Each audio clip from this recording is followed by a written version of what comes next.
Hello everyone, Tony Bulmer from the Bulmer Group.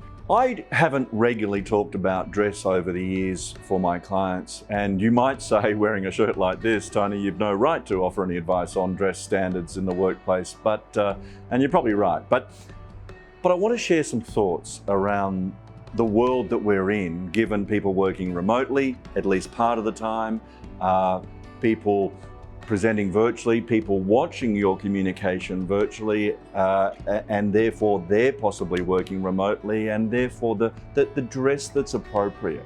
Because I've seen some interesting scenarios. I've seen some interesting presentations recently where people have actually been presenting on screen from a home situation, perfectly fantastic, perfectly normal, but they've been in suits.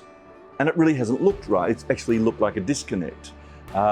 Some people I've seen presenting in their office environment, but again, virtually, but in front of corporatized backgrounds, logos and what have you. And I'm not sure that, again, that's appropriate for the connection with the audience.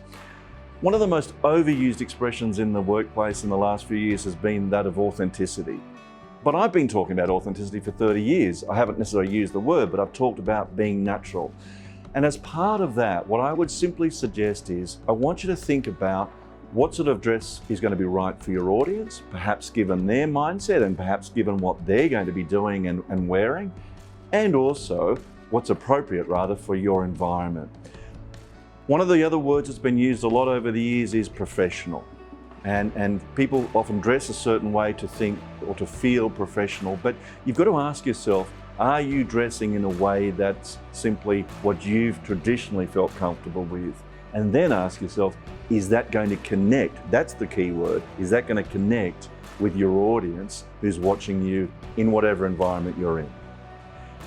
As always, thanks for watching. If you find these ideas helpful, please visit the website and see what else we can support you with on your communication journey for you and your team going forward.